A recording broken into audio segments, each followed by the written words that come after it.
Come for our miles of pristine beaches and vibrant art scenes. Stay for our diverse cultural experiences.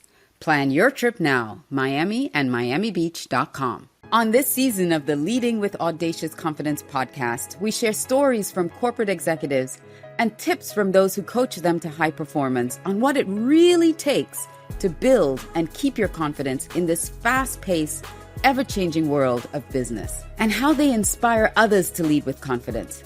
Be ready to take lots of notes because there's always some juicy nuggets coming your way.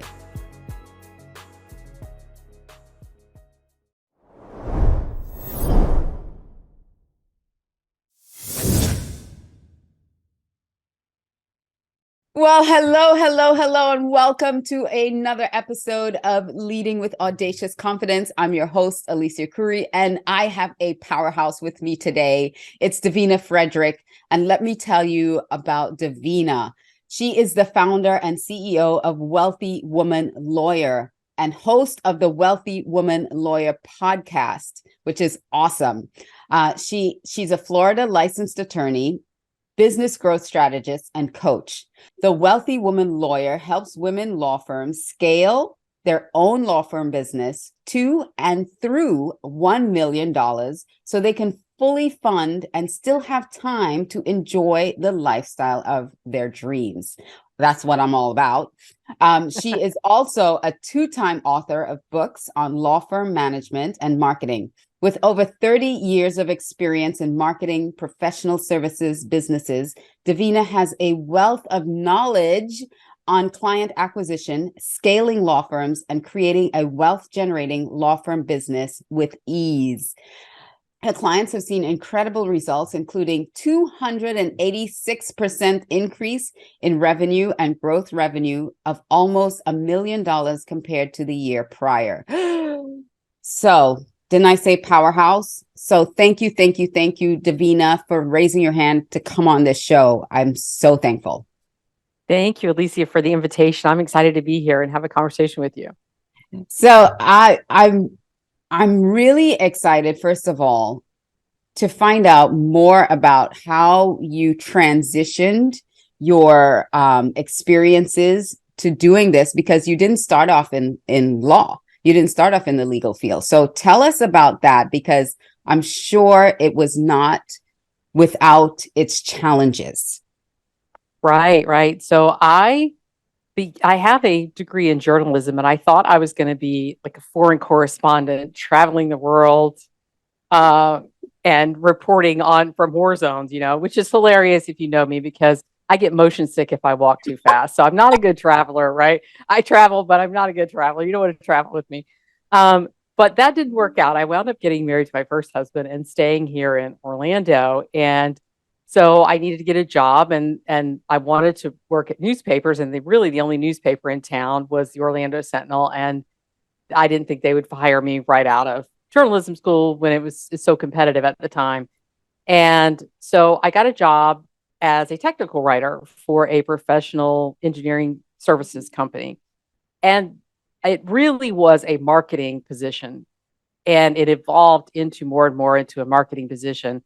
And so I kind of went down a marketing path, and I wound up working for the largest law firm in Central Florida after that, and for an agency that served clients all over the world. I was their lead copywriter and editor, and worked on a lot of projects. And so my career was in professional services marketing for the first 15 years. Well, I had an opportunity. I had long since divorced my first husband, married my second husband, and I had an opportunity to go to law school. I'd been working since I was 16 years old. I had never had an opportunity to do something. I put myself through college before, and he offered me an opportunity. He said, why don't you just go to law school? Because it was something that I had wanted to do. And I did that with the intention of starting my own business right out of law school, because he was an entrepreneur, and I loved his lifestyle, and I really wanted to do the same thing. I was very inspired by him. And so that's what I did. I started my own law school I'm going to interrupt just a second, because that's really, really a powerful statement you said, that he was an entrepreneur and you were inspired by that, because most people, when they come out of law school, they're looking for a job as a lawyer. They're not looking to start their own law firm. And there's a real, there's a whole different mindset around starting your own business than just trying to work for the best law firm. Can you just speak to the mindset for a second? Yes, absolutely. And it's so interesting because, I work now with women law firm owners, and I always ask them that question: what made you decide to start your own law firm? And there are a lot of different experiences. Some people say, well, I didn't feel I had a choice because there weren't jobs available. For me, it was the goal all along. And I think what and once you get bitten by the entrepreneurial bug, you really can't go back again, because you just know the challenge is just so amazing to experience. You really learn so much about yourself as an entrepreneur. For him, what I was attracted to in terms of his lifestyle was his flexibility to come and go and set his own schedule. And, he was always on the go, and he was doing things, at odd hours. And I just loved that control of that time freedom and flexibility. And I wanted that for myself, which is kind of interesting, because when I started my law firm, I actually did not get that, because my law firm was the traditional law firm. I started working in an office. I eventually brought in a partner, and we hired people. We had a receptionist. We had a bunch of team members. We moved to a larger office than my original office where I started. And because I kind of had this work ethic that I had grown up with and my parents had taught me, I was always felt like I needed to be there first, and I needed to be the last to leave to set an example for my employees. And I very quickly I was the firm administrator. I was the managing partner, because originally my firm, and I brought in my partner, and I was also a little bit older than she was. So I continued doing all sort of running of the law firm. I was unofficial therapist to my team, to my, if you want to talk about leadership mistakes, to my clients. And it just became You're jumping the gun. You've gone. I know, right? I just thought I'd plant that seed. We'll go back to that later. But that was, I very quickly burned out on that, because it wasn't what I was going for. And at the time, there wasn't such a thing as virtual firms like we see today. I left that law firm, though, and in 2011, I started a virtual law firm. Before virtual was, 2011. A big thing, right? 2011, right? Our virtual back then was not all these tools we have now. It was like email and telephone, and I had a home office. And some people look down at a home office. They're like, a home office? You don't have office? I actually had clients attorney colleagues. I had one attorney colleague, a man who wanted me to rent office space in his office, which was very expensive. And he said to me, well, your clients aren't going to like that. Yeah. And I'm like, yeah, the reason you don't think my clients are going to like it is because you want me to rent space and offset your high rent costs. Right. No, thanks. I'm going to do this as that was my journey. Yeah. One other thing I wanted to ask about, because you really created a job for yourself, modeling after what you saw, how you needed to work to be successful. You just model that instead of really the lifestyle. And that's, again, part of the mindset. People don't understand that what we've learned as children, watching our parents or watching other people work, is what we're going to model, even though you saw your partner doing something completely different. Right. I created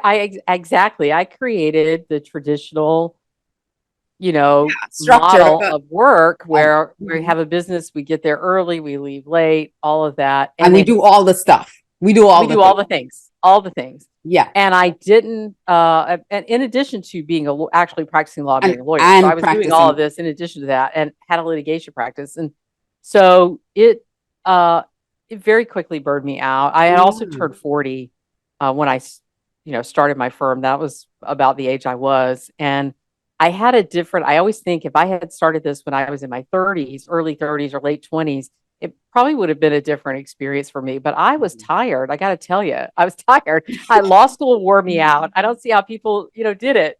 But I was always the person who read the whole chapter and the case notes. There was no shortcuts for me. It was always because I didn't want to get caught unprepared. So that my perfectionism really was coming through and all of that. And I just, some things happened, what do they say? If like God whispers and if you don't listen, he throws bricks. You're So I think the experience for me, I'm not a very religious person, but I think the experience for me was that there were signs that this wasn't really going to work for me. But I needed big things to happen. And so big things did happen. I had some things in my personal life that happened that really caused me to just say, I need to step back from this and rethink it. And that is what I did. And fortunately, we owned a gym at the time. And I went to work in the gym, kind of helping run the gym. And I also started taking better care of myself because that was one of the things. I gained a lot of weight. At night, I just wanted to go home and drink a glass of wine and stress eat and all of that. And so stepping away and just saying, I need to reclaim my fitness, my health, all of that. I did that. And then that's when I said, okay, I'm going to start slower. I'm going to do this part-time virtual law firm and see where that takes me. So did you dissolve the partnership or did you sell that to your partner? I did. I sold out to her. So she had the business. So she had to change the name, but she kept everything else. And I just walked away from it. And she wound up, part of it was like, we're still good friends to this day and care about each other a lot. But part of it was she was a lot younger than I was. And she had a different vision for where she wanted to go with the business. So I had started at kind of creating a practice area that was bread and butter money for us. It was easy money for us to make, but I wanted that money coming in to pay bills while I learned how to do a different practice area that was more complicated. And she really loved that work and wanted to do that. So she went on and actually she tells me, she says, I think I was your first mentee because she went on to create a multi-million-dollar law firm out of that beginning us together. We were doing really well. We were making a lot of money, but she really took it to the next level. That's incredible. And a very unique model. So I'm very proud of her. Excellent. So you took some time and reevaluated and started this virtual law practice. Is that the time when you kind of took the business skills and the marketing skills that you had and then started saying, you know what, I have all this other stuff back here that I could use? Because I find that that's one of the mistakes that some people make when they transition to owning their own business from a career in something else, is that they forget all the experience and the stuff that they had before. Yeah, Alicia, you really hit the nail on the head because that's exactly what I did. I did it consciously and intentionally. I sat down and I said, okay, because even with the virtual firm, I still wasn't it, right? There was something still that I wanted. And I sat down and I started looking at my whole career and all the things, the threads that ran through it that I liked and enjoyed. And I started this business. At the time, it was named something different. Wealthy Woman Lawyer was named something different. But I started out just taking on projects to help people with other professional service businesses with marketing. And I was in the doing, right? So I had a lot of experience as a writer, as a web designer, all of these things. And I started out helping people and they would come to me and they say, I want to do something on Facebook. And I started asking them, well, why are you doing this? What is your reason? And I found out very, very quickly that most of these business owners coming to me had no strategy. They were doing this because other people were doing it. Yeah. And so I knew I had a lot of strategic thinking skills because I've been, I'm an attorney and then I knew I had the marketing strategy skills from my previous career. So I brought all that together and I also had been a business law attorney and working as a lawyer. I had done quite a bit of business law. So that's what I was going to ask you. What was your niche? Yeah. And so, I actually was one of those people. I started out doing door law, which is anything that comes through the door I did, which I had a wide variety of experience as a result of that.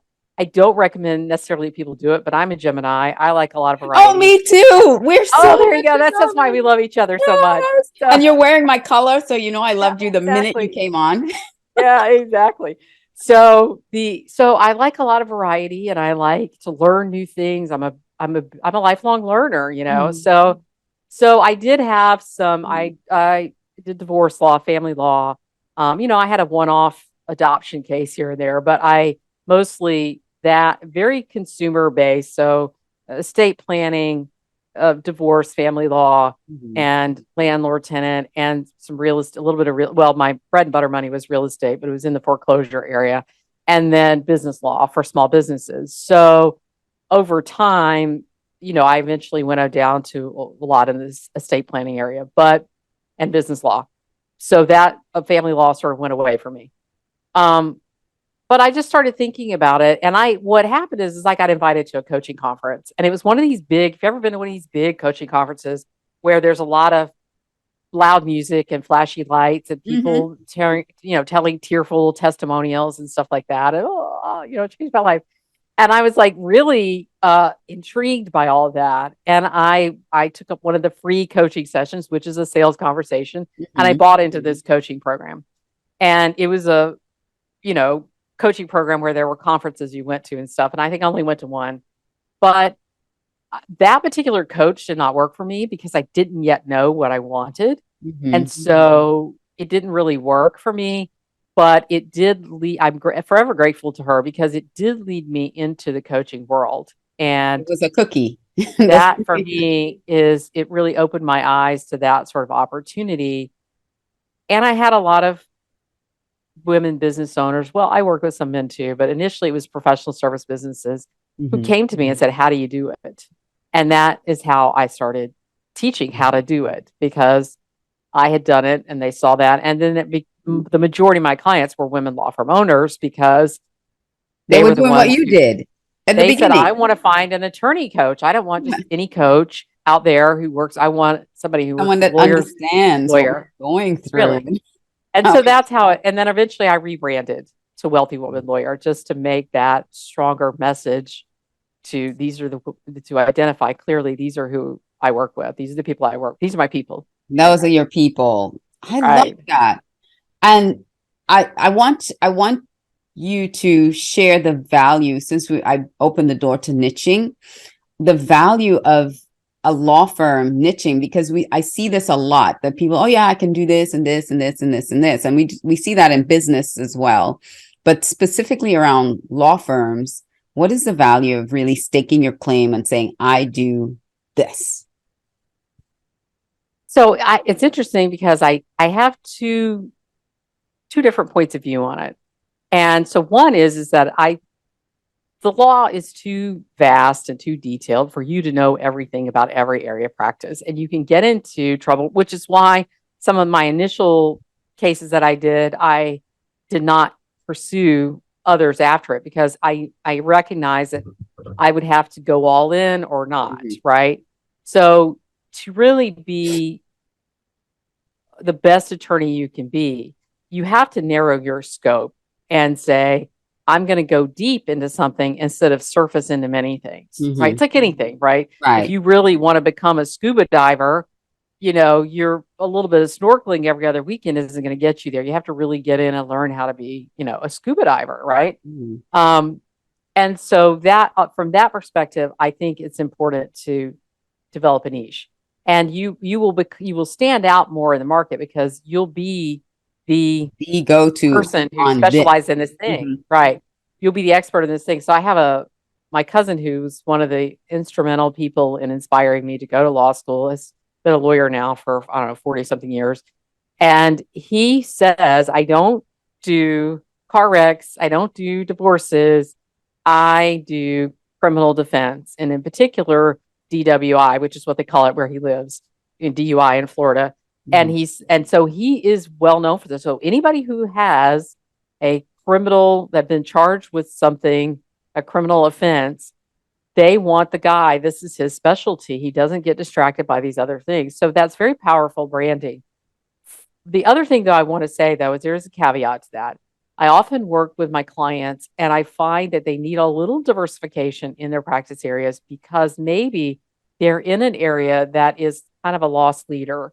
So estate planning is an example of that. So you might not get as much for estate planning, but if you tack on probate to that, then your estate planning and probate, now you've built in a longer term model. Your estate planning tends to be kind of fast cash in. Probate tends to be sort of that deep, that long case, but then there's a bigger payoff. Personal injury, we see that a lot with personal injury. People say, I want to be a personal injury lawyer, and they're trying to compete with people with big pockets. As a personal injury lawyer, you need to have capital. And many people start a personal injury firm and they don't have capital. So if you don't have capital there to pay for the cost, because personal injury clients don't pay unless you win, right? Right. So if you don't, you're the attorney's fronting the cost. If you don't have capital for that, you need cash flow. So you may need to add a practice area that is a cash flowing area while you're waiting on these big contingency cases to settle. So there are exceptions to the niching down rule. But I'm a big proponent of do it your way. Whatever it is that floats your boat, try it. And don't listen to the naysayers. Try it, and you'll know if it works or not, right? Yeah. And you can always change your mind. Awesome. So, as an owner of a business, because you explained so many great things, so I hope people were taking notes on your journey and how they're looking at their journey. What made you now start your podcast? Like, how did you then, you're doing the coaching and you're like, okay, I want to start a podcast. Which is kind of how I did. Yeah. Well, in my particular case, I had a coach at the time that I started the podcast, and he had a podcast, and he said, this is a great way for you to expand your network and meet people. He says, it's not so much about your audience as it is the people that you meet, invite on your show. And for me, it is always about the audience because I come from that journalism background. So I love to interview and share knowledge and hear other people's stories. And my audience does too. They love that, the storytelling aspect, this part, like what you and I are discussing. They want to know how people got to where they are. And that's so interesting. And then also the opportunity to learn from other people's experiences. So for me, it was for me selfishly because I enjoy the experience of interviewing people. It was a way for me to expand my network. And also I wanted to provide free content for my clients that would really be helpful for them if they weren't ready to invest in coaching. This is just another layer of support I provide. On top of that, then I think, the idea around podcasting is you're a thought leader and people hear you and it enhances your credibility and all that. So we really came at it from a way to market and promote the business is an offshoot of it. Yeah. But I actually really love the interview part. And I think that's why we're the number one, according to FeedSpot. If anybody knows FeedSpot, we're the number one podcast for women in law right now in the United States. And that's the power of niching, because you niche women in law. Really niched up. Yeah. And it took a long time to build an audience. I'm in my 4th year of this. And so it took a long time to build the audience. It was, and we're still building. I mean, there's still a long way to go and kind of, we're no Joe Rogan, let's put it that way. Yeah. So nor do I want to be really, but, for me, it has really enhanced my life beyond its purpose of marketing my business. It's enhanced my life because I've gotten to meet some really interesting and fun people and learn a lot from them. And it also deepens my resources for my clients because then I can say, hey, here's who you need to call for this or that or the other. Right. Yeah, it really does. Because even people who do some of the same things I do in the people space that I interview, I don't see it as competition at all, because just like you said, your first coach wasn't someone that you really resonated with. There are some people that might not resonate with me in the way that I do team development or leadership development. And I want to give more opportunity for them to hear from other people that they can connect with and say, oh, you know what? Yeah, I want to work with that person because what she said, really, this is the issue we're dealing with right now. And right. And it's just a great resource for us as podcast hosts as well, because you may meet somebody and go, oh, I need somebody like you to help me with this thing, because Yeah. we're not all there. I think people are lying to themselves if they think that they are good at everything in their business or great at everything in their business. If nobody can do it better than me, if you're sitting here saying to yourself, nobody can do it better than me, and you're not delegating enough, you're lying to yourself, because Mm. there's a lot of things that People I'm not can do good at better in my than you. business. And I want help. I want team. I want other people around me to help, so Yeah. I can focus on the thing I love to do. That you're the genius at. Right. You're actually segueing perfectly into my next question, which is about scaling, because one of the strategies to growing a $1 million law firm is the ability to scale, but not scale in the way that you originally thought. You got to hire all these people and bring a partner on and do more work.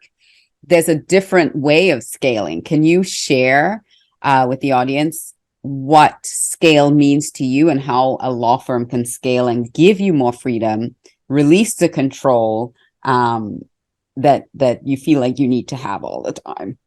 Yeah. Yeah. So actually, I believe the key to scaling is building a team.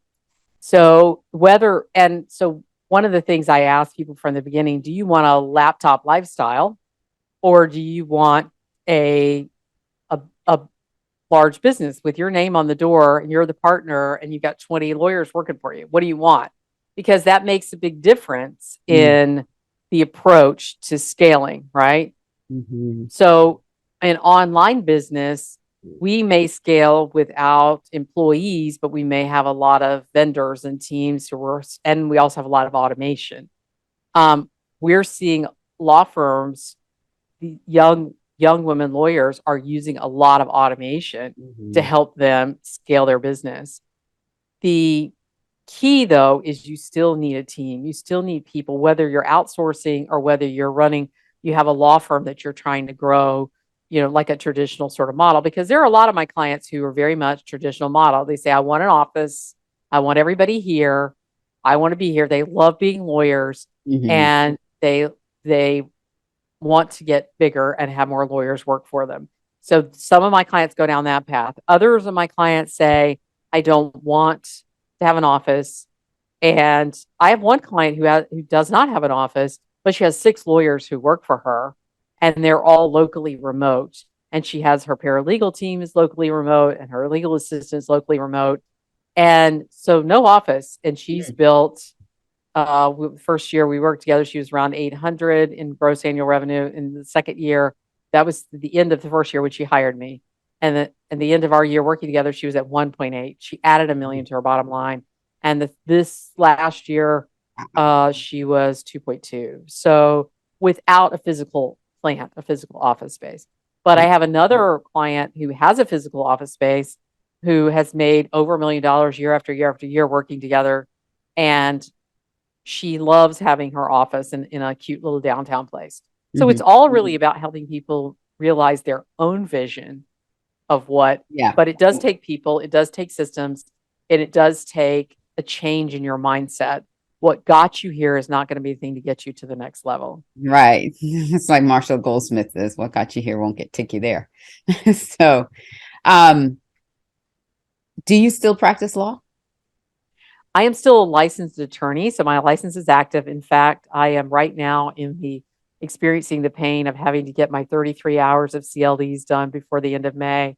But I am not. I don't promote a law practice. I've got the occasional friend or relative who wants something done. Mm-hmm. So right now, I just look at it as sort of being on hold. In 2015, I was really heavy into this business and growing it. And Mm-hmm. I felt just like with diversification, I felt pulled in both directions. And I felt Yeah. like I either had to go all in or not. So I said, I'm going to stop practicing law in the, and asking for clients and building whole business out of it. So I'm still a licensed attorney. I still have occasional, projects that I do, but I'm all in on this wealthy woman lawyer business. That's awesome. That is incredible. Your story is so impactful in the the journey that it took you to get here as a coach, were there any moments that you were like, because this is leading with audacious confidence as a leader, and you mentioned earlier, you were trying to micromanage everybody because that's the way you thought leadership was. But was there any time that you felt like, oh my God, what am I doing? I need to pack this all in. This is a disaster. Before you actually stopped and changed like your tactic. But was there a moment in all of that you were like, well, I think for me, it was, I had a lot of anxiety around the day-to-day practice of law. And that sort of anxiety, I had anxiety attacks in law school, and I had a lot of anxiety around it. And I think there's this kind of threat that it is persist for lawyers, that if you make a mistake, it could cost you your bar license and therefore your livelihood. And that always sort of hung over me. Like I was already I've been that conscientious, like on report cards when I was little. Davina is very conscientious. Davina is very, I'm that person anyway, so I have to do everything. Yeah, dot your I's, cross your T's perfectly, all of that. And so it's an area of, it's a career where there's always that threat that if you make a mistake, you could cost your client. It could be their livelihood or their life. I mean, depending on what you practice. And also you could lose your livelihood. You could get sued for malpractice. So it's drilled into us in law school, and it ratcheted up my anxiety. And so when I was out practicing, there was always that sort of fear, like feeling like I couldn't make a mistake.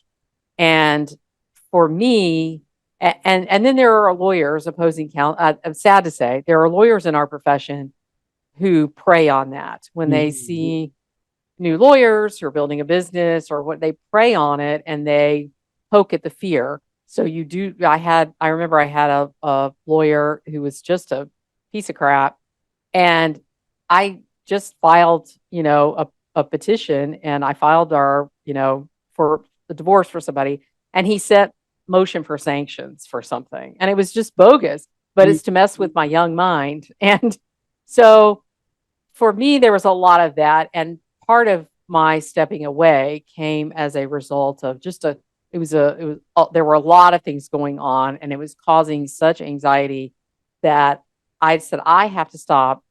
I have to do what's best for me. Yeah. And that was hard because I wasn't brought up that way. I was brought up to head down, to keep work pushing, hard, pushing, all of those things. I'm a Gen Xer. I mean, we're in it to win it.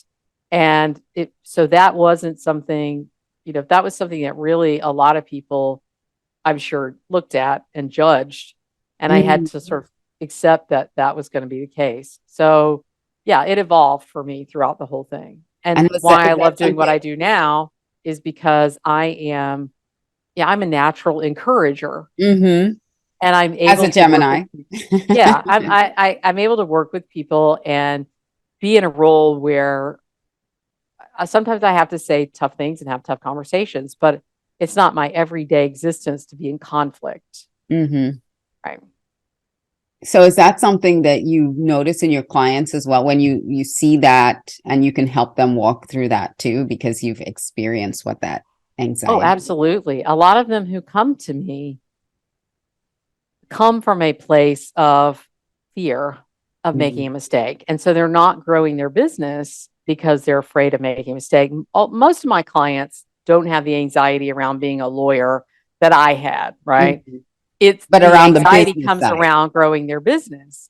And I have a lot more confidence in growing and how to grow a business successfully than I did when I was starting out as a lawyer. I built confidence as a lawyer over time, but that was the seed of it, was always that, that 10,000 hours of mastery or whatever. Yeah. I think that was it. And, so for my clients, though, the fear really comes around in hiring people, leading people, managing people.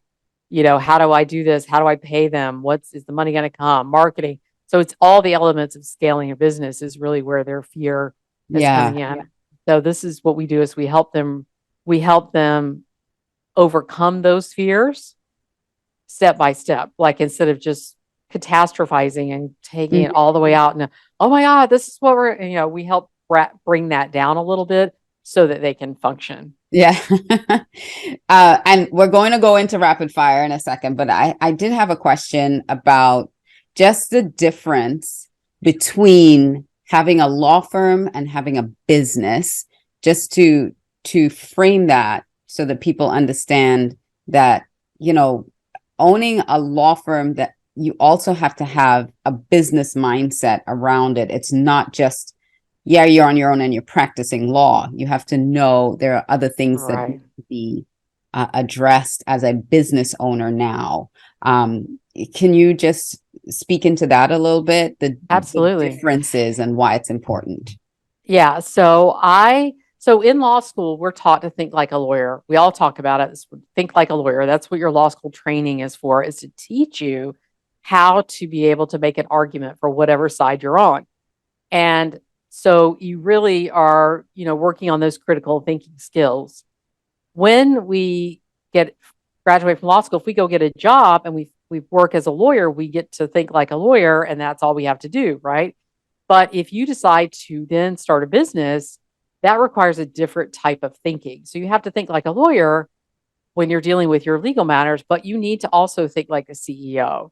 And so that's what we talk about, is that transition in our work. We work on that transition from lawyer, from law firm solo to CEO of a business. And the way I describe it is, a lot of people say my business is my baby, right? And so it's my one, it's me, we're connected, we're interconnected, or I am my business. But what I do is I help them separate. I say, you're here, this is you, this is your business. Even if your business has your name, law office of, whatever, is this your business? And you are the steward of that business. But the business has its own needs and interests, just like a baby has its own need or interests, right? So in the legal field, if we're getting divorced, we look at the best interest of the child. We have a best interest of the business standard that we have to operate at. So we are the ones we are required to give that business what it needs if we want it to thrive. And we must, if clients make contracts with us and obligations with us, it is our job to make sure that business continues to thrive, because those contracts depend on it. The employees who are working for us depend on that business to thrive. Our families depend on that business to thrive. So it's our responsibility to give that business what it needs. And that may be different from our own personal needs. So it's really separating ourselves. And I think most people, we start out as lawyers, we say, I'm a lawyer, I'm going to open a practice. We're thinking we're going to be a lawyer, which we have to be the lawyer to begin with. You don't always have to stay the lawyer, but the lawyer is separate from the CEO. And you have to really divide that out in your mind, that the business is not me. Yeah. And that it holds true for every professional services operation, whether you're a doctor, whether you're an accountant. If you're starting your own business, this advice holds true for any, I was a professional makeup artist and hairstylist on site. So virtual, as I went on site, I didn't have a brick and mortar. And so it was the same thing. Like, I was building it as a business, and I saw all these other artists out there just doing these one-offs. I mean, I had contracts, I had scheduling, I had all the stuff. I call it freelancing. It's freelance. Like you were freelance. They were freelance makers, and people work as freelance lawyers, and you can work as a freelance lawyer if that's what you want to do. Nothing's wrong with that. Build a business. But I think it also helps in terms of marketing, because a lot of people don't, like, for me, I'm an introvert. Even though I'm a Gemini, I'm an introvert. And I have to put myself out there. I'm the face of this business right now. I have to put myself out and be visible. And, I don't really want to, like, as far as my personality, I'd rather be sitting behind the scenes. But I know what the business needs. And I know what the business needs for me to be able to impact the lives of hundreds or thousands of women business owners. That is my mission. So I have to do that, because that's what the business needs to do what it needs to do, which is create the impact and create the profitability, right? So that also helps if you can separate out. It's not me, it's what the business needs. It's what it needs. Love it.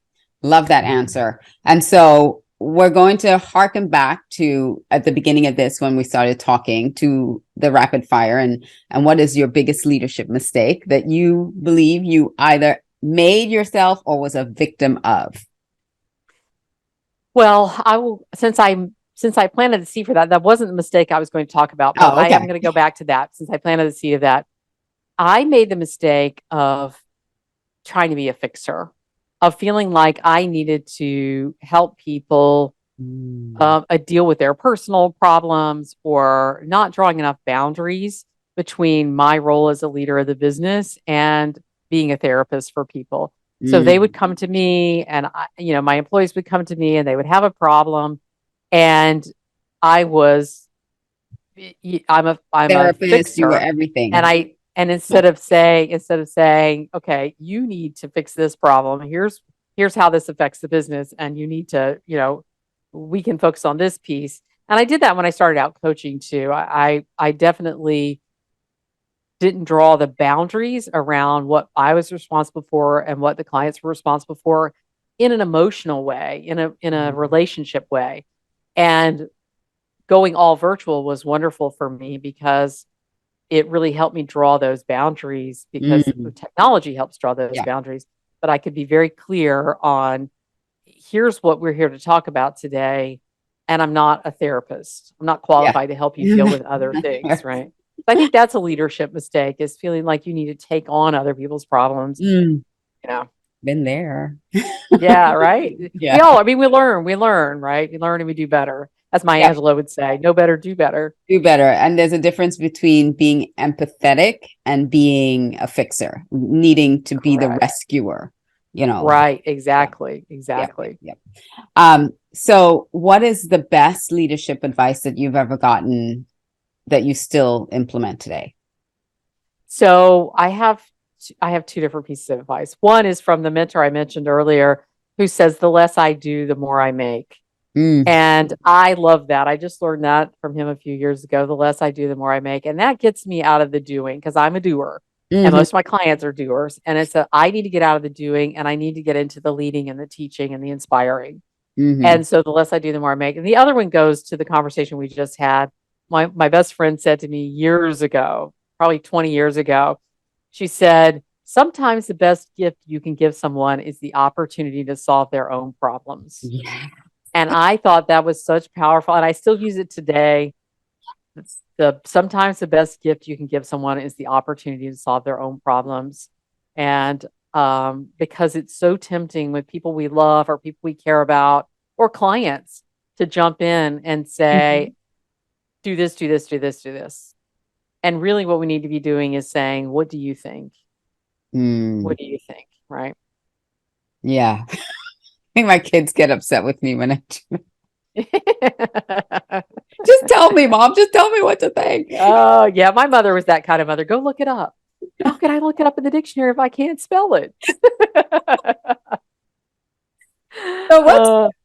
So this is a new one. I know you've been listening to the podcast, so this is a new question. Oh, good. So I'm ready for a new one. You're ready for a new one. Okay. What's the most Jedi or audacious leadership move you've ever made that was so out of the box, but it worked? Oh my goodness. I think starting a virtual law firm in 2011 before virtual was a thing. That was a really audacious thing to say, I'm going to do this without an office. And as a lawyer, right? As a lawyer, and they can't come to my office and meet me. There is no office. I think that was something that was really audacious at the time and worked. And now I'm so happy to see so many women, the pandemic has owners opened it up so much. Changed it all, didn't it? Changed life, yeah. Because the technology that we have is amazing that you can do with the technology. Sped up technology for it, right? Because it was a necessity, and so it's brilliant. I mean, I remember I was doing Zooms too with people, and then the pandemic, people would always say, "Zoom, what's that? I don't trust that." And then the pandemic, because we were Skyping before then, and people didn't like Skype either. And then I remember Skype. Yeah, we were Skyping everybody. And then we hit the pandemic, and all of a sudden everybody wants to know Zoom. They need to know Microsoft Teams. They need to know Google Meet. Yeah, exactly. And if you go back to law firms, it was, my husband was a computer technology consultant for 25 years for law firms, big law firms. And they had whole conference rooms with meeting equipment, so meeting people in a virtual way was a whole different It was a ball of wax back whole, then. It yeah, was you so had to much bring more on so much difficult. And technology all the just, equipment, yeah. and everybody was, like, what are we doing here? Mhm. So, and now everybody thinks nothing of just flipping on Zoom and having a Mhm. conversation. So that Like we makes are me now. happy. I love that. Yeah, me too. I love it. So if you were a castaway on a deserted island and you could only bring three things with you and one cannot be a cell phone, what three things, not that you could bring, but could airdrop to you or, wash ashore, what would those three things be?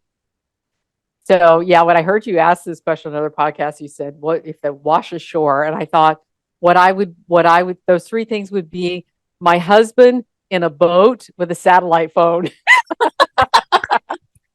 All right, you circumvented the cell phone I business. did. So, all Satellite. right. So we can say, if we don't say a satellite phone, then at least, some food. How about that? Yeah. If my husband shows up with food, that always makes me happy. But if Yeah. he shows up, on a boat, With with some food, wine yeah. and So some that would charcuterie.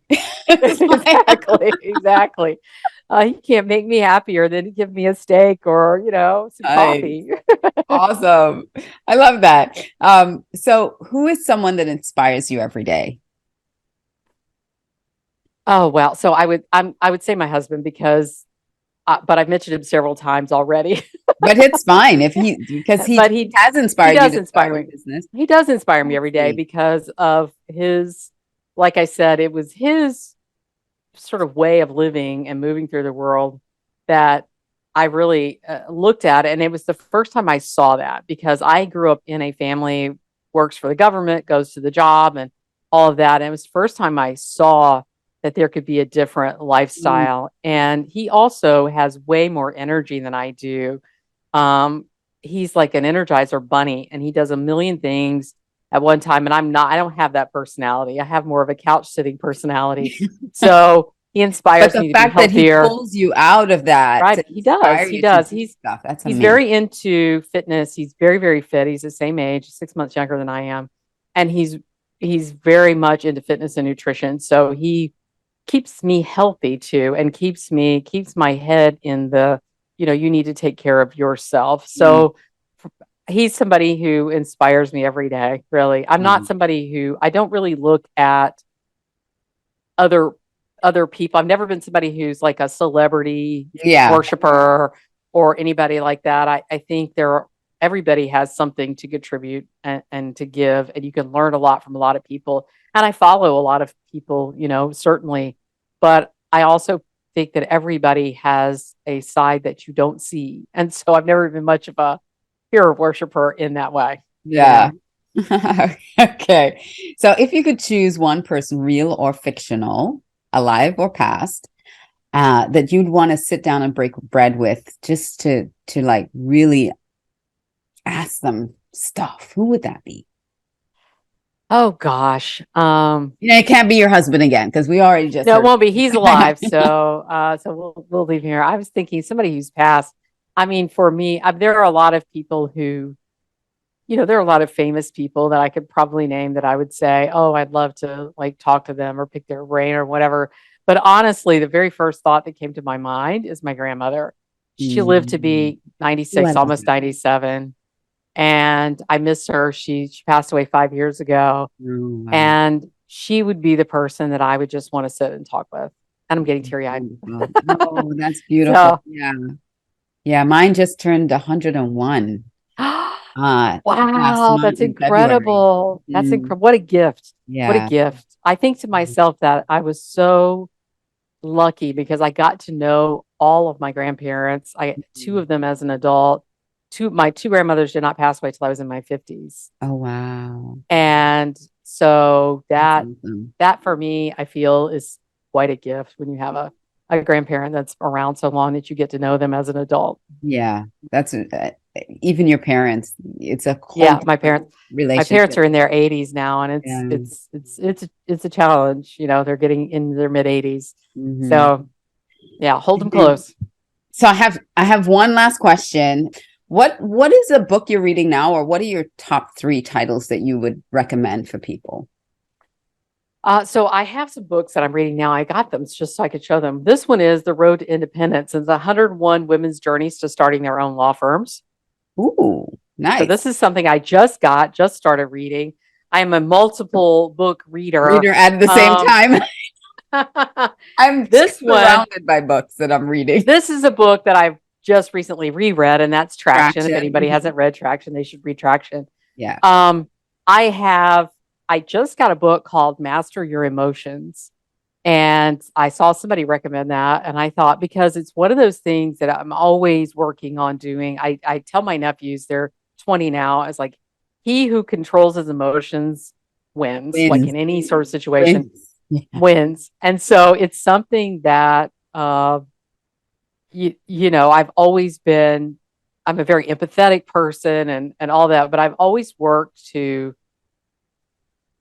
manage my emotions so that I'm not acting in a way that I'm later going to look back and be disappointed about how I acted. And of course, we all have those moments. I have those moments. I've had them with clients. I've had them as a leader. I've had them as an attorney, but I'm always looking to sort of, think about mastering my emotions.